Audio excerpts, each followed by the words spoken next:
Tonight we begin by stating the obvious one more time. The left in this country, from the politicians, so-called journalists, to partisan bureaucrats, deep state actors, are all big-time liars. They lie for the sake of power. They lie to advance their radical agenda. And most of all, they lie because they obsessively, compulsively, they just hate Donald Trump every second, every minute, every hour of every day. There is almost nothing they will not politicize.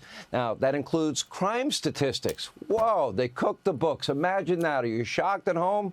Now, many in the media mob are now falsely reporting that crime is down to a 30-year low in D.C. Joe Biden was peddling the same lie. But here is the data that they are trying to push as fact. Look at this headline, quote, D.C. police commander suspended, accused of changing crime statistics. And according to a report today in the Washington Free Beacon, this is not a one-off incident. Instead, quote, officials in Washington, D.C., they often pressure officers to falsify statistics in order to make the city appear a lot safer than it is. The police union chairman, he put it this way, quote, when our members respond to the scene of a felony offense where there is a victim reporting that a felony occurred, inevitably there will be a lieutenant or captain that will show up on the scene and direct those members to take a report for a lesser offense. He continued, quote, by changing criminal offenses, they avoid both the police department and the FBI from having to report a felony offense.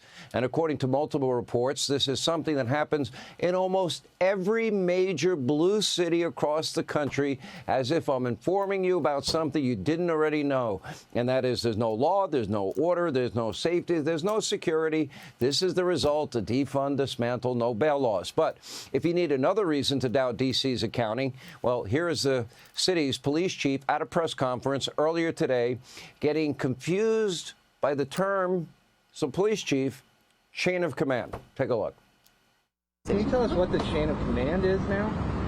What does that mean? Well, is it Pam Bondi speaking to the mayor, speaking to you, or how does this work? So the executive order is clear. The president has requested MPD services, and our home rule charter outlines the process.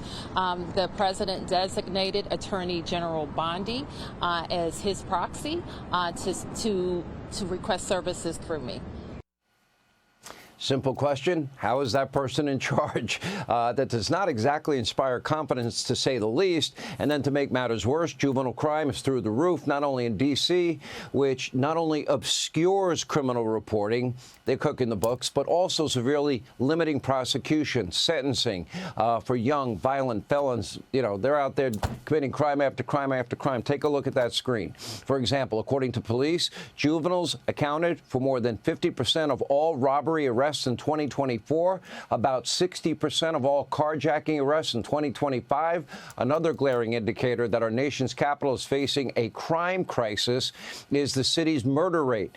It is much harder to cook the books when there is a dead human being involved. Can't exactly hide that so easily.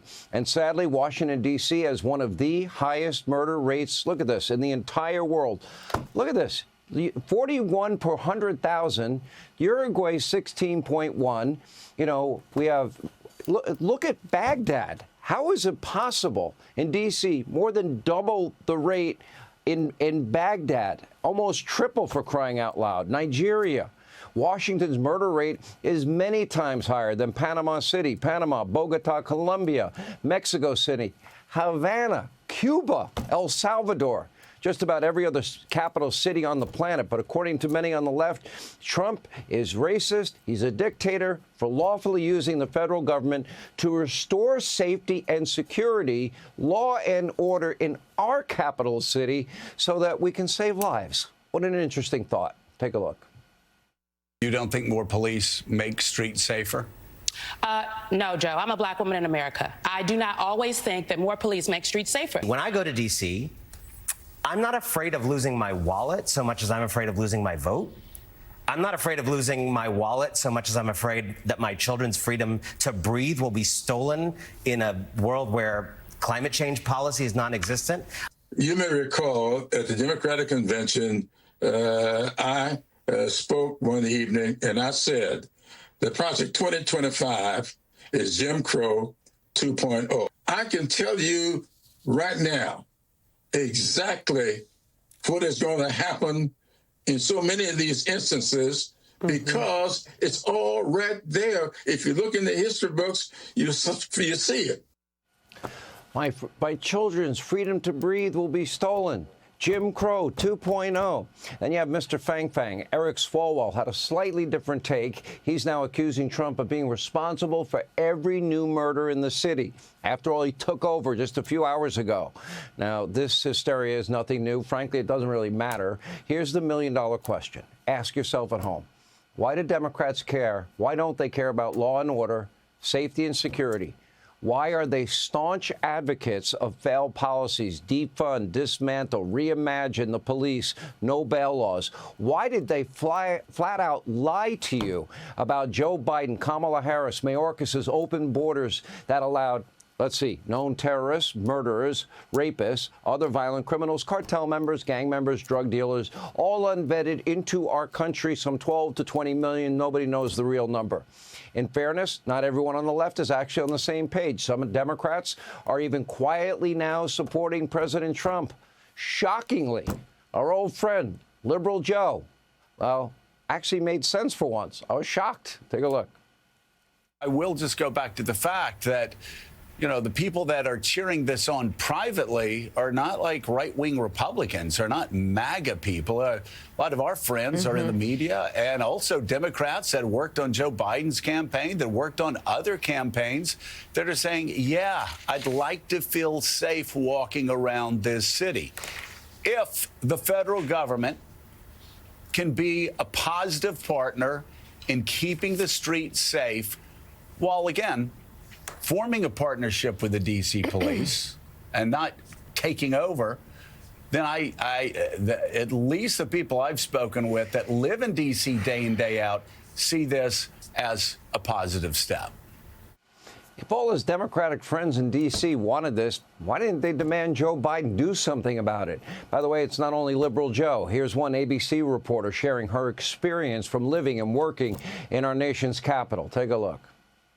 I can tell you firsthand here in downtown D.C. where we work, right here around our bureau, just in the past 6 months, there were 2 people shot. 1 person died, literally 2 blocks down here from the bureau. It was within the last 2 years that I actually was jumped walking just 2 blocks down from here. And then just this morning, one of my coworkers said her car was stolen a block away from the bureau. So we can talk about the numbers going down, but crime is happening every single day because we're all experiencing it firsthand while working and living down here. All right. Does that seem like a safe city to you? Is that the best we can do in our nation's capital? And it's not just violent crime. Try walking into a CVS anywhere in D.C. Everything's under lock and key. Cars routinely broken into. Massive theft. Major problem. Look at your screen. Even our friend Sean Duffy, Transportation Secretary of our country, was robbed. A porch pirate stopped by his house. Just stole everything on his front porch. And let's not forget about the homeless crisis in D.C. I've seen it firsthand. And this is before the president was sworn in. Homeless encampments, open-air drug use, public defecation were commonplace, including inside our national parks and monuments and the front lawn of Union Station. There is some good news tonight. According to even fake news CNN, a superhero has come to the rescue. I don't think they meant this as a compliment. Take a look. Donald Trump makes himself Batman, and the nation's capital is Gotham City. The president of the United States has declared himself crime fighter in chief, and he's taking over Washington's police force. It is a move that the D.C. mayor is calling unsettling and unprecedented. Now, Trump is painting it as an emergency, that D.C. is a hellhole. Again, I'm not sure if CNN meant that as an insult, but President Trump most definitely is trying to save D.C., trying to make it more safe, whether woke residents like it or not. Now, first, the president is quickly clearing all homeless encampments across the city. He's giving these individuals 3 options. Take a look. For far too long, these laws have been completely ignored, and the homelessness problem has ravaged the city. So DC Code 22-1307 and DC Municipal Regulation 24-100 give the Metropolitan Police Department the authority to take action when it comes to homeless encampments. So homeless individuals will be given the option to leave their encampment, to be taken to a homeless shelter, to be offered addiction or mental health services, and if they refuse, they will be susceptible to fines or to jail time. Again, these are pre-existing laws that are already on the books. They have not been enforced. President Trump deploying the National Guard, other federal law enforcement, and en masse across the city, especially in vulnerable areas. During last night's operation, 23 suspected criminals were removed from the streets, including someone accused of murder. And this is really just day one.